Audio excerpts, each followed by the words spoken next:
Hi friends, ಎಲ್ಲರೂ ಹೇಗಿದ್ದೀರಾ? Friends, ಪ್ರತಿದಿನ ಬ್ರೇಕ್ಫಾಸ್ಟ್ಗೆ ಏನು ಮಾಡಬೇಕನ್ನೋದೇ ಒಂದು ದೊಡ್ಡ ಟೆನ್ಷನ್ ಆಗಿರುತ್ತೆ. ಹಾಗಾಗಿ ಇವತ್ತು ಸ್ವಲ್ಪ ಡಿಫ್ರೆಂಟ್ ಆಗಿರುವಂಥ ಒಂದು ರೆಸಿಪಿಯನ್ನು ನಿಮ್ಮ ಜೊತೆ ಶೇರ್ ಮಾಡ್ತಾ ಇದ್ದೀನಿ. 1 ಕಪ್ ಆಗುವಷ್ಟು ಕಡಲೆಬೇಳೆ, 1 ಕಪ್ ಆಗುವಷ್ಟು ತೊಗರಿಬೇಳೆ, ನಂತರ ಇದಕ್ಕೆ 1 ಟೀ ಸ್ಪೂನ್ ಆಗುವಷ್ಟು ಹೆಸರು ಬೇಳೆ, 1 ಟೀ ಸ್ಪೂನ್ ಆಗುವಷ್ಟು ಉದ್ದಿನ ಬೇಳೆಯನ್ನು ಸೇರಿಸ್ಕೊಂಡಿದ್ದೀನಿ. ಕಡಲೆಬೇಳೆ ನೀವು ಬೇಕಂದ್ರೆ ಜಾಸ್ತಿ ಕೂಡ ಸೇರಿಸ್ಕೋಬಹುದು. ಅದೇ ಕಪ್ನಿಂದ 4 ಕಪ್ ಆಗುವಷ್ಟು ಅಕ್ಕಿಯನ್ನು ಸೇರಿಸ್ಕೊತಾ ಇದ್ದೀನಿ. ನಾರ್ಮಲ್ ಆಗಿ ನಾವು ಡಿಪೋ ಅಕ್ಕಿ ಇದ್ದೀವಿ ನೋಡಿ, ಆ ಅಕ್ಕಿಯನ್ನು ನಾನಿಲ್ಲಿ ತಗೊಂಡಿದ್ದೀನಿ. ಚೆನ್ನಾಗಿ ಇದನ್ನು ಅವಾಗ ಮಿಕ್ಸ್ ಮಾಡಿಕೊಂಡು ಒಂದು 7 ರಿಂದ 3 ಸಾರಿ ನಾವು ಇದನ್ನು ಚೆನ್ನಾಗಿ ವಾಶ್ ಮಾಡ್ಕೋಬೇಕು. ಕೆಲವೊಂದು ಸಾರಿ ನಾವು ದೋಸೆಗೆ, ಇಡ್ಲಿಗೆ, ಪಡ್ಡುಗೆ ಅಕ್ಕಿ ನೆನೆ ಹಾಕೋದನ್ನು ಮರೆತುಬಿಟ್ಟಿರ್ತೀವಿ. ಅವಾಗ ನೀವು ದಿಢೀರಂತ ಇದನ್ನ ನೀವು ಮಾಡಬಹುದು. ಈಗ ಇದಕ್ಕೆ ಮುನುಗುವಷ್ಟು ನೀರನ್ನು ಹಾಕಿ ಒಂದು 3 ಗಂಟೆವರೆಗೂ ನಾವು ಇದನ್ನು ರೆಸ್ಟ್ ಮಾಡೋಕ್ಕೆ ಬಿಡಬೇಕು.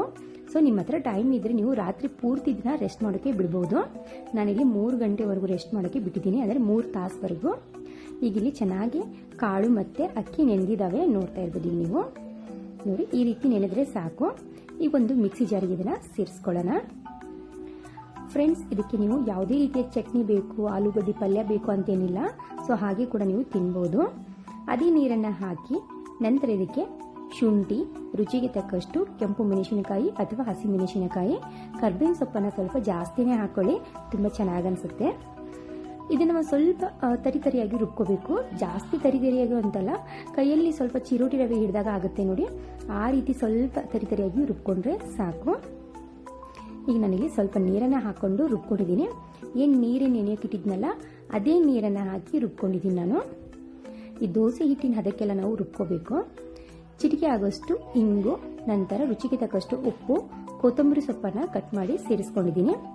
ಈಗ ಚೆನ್ನಾಗಿ ಒಂದು 10 ರಿಂದ 15 ನಿಮಿಷ ಇದನ್ನು ಮಿಕ್ಸ್ ಮಾಡಬೇಕು. ನಾವು ಎಷ್ಟು ಚೆನ್ನಾಗಿ ಮಿಕ್ಸ್ ಮಾಡ್ತೀವಲ್ಲ ಅಷ್ಟು ಚೆನ್ನಾಗಿದ್ದು ಒಂದು ರೀತಿಯಲ್ಲಿ ಡಬಲ್ ಆಗುತ್ತೆ ಹಿಟ್ಟು.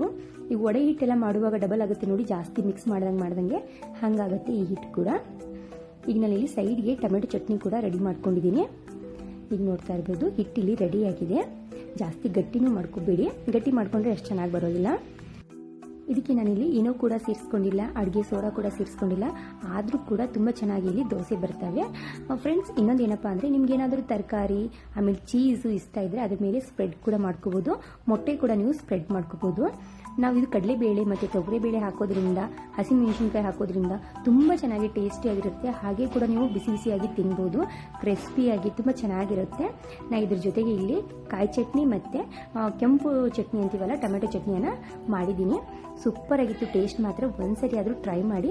ಆದರೆ ನೀವು ಇದನ್ನು ಬಿಸಿ ಬಿಸಿ ಇರುವಾಗಲೇ ತಿನ್ಕೋಬೇಕು, ಅಂದ್ರೇ ತುಂಬಾ ಚೆನ್ನಾಗಿ ಅನಿಸುತ್ತೆ. ಪ್ರತಿದಿನ ಒಂದೇ ರೀತಿಯ ದೋಸೆ ತಿಂದು ಬೇಜಾರಾದರೆ ಒಂದ್ಸತಿ ಈ ರೀತಿ ಟ್ರೈ ಮಾಡಿ ನೋಡಿ, ಖಂಡಿತ ಮನೆಯಲ್ಲಿ ಎಲ್ಲರೂ ಇಷ್ಟಪಡ್ತಾರೆ. ಈ ವಿಡಿಯೋ ನೋಡೋದಕ್ಕೆ ಥ್ಯಾಂಕ್ ಯು ಸೋ ಮಚ್.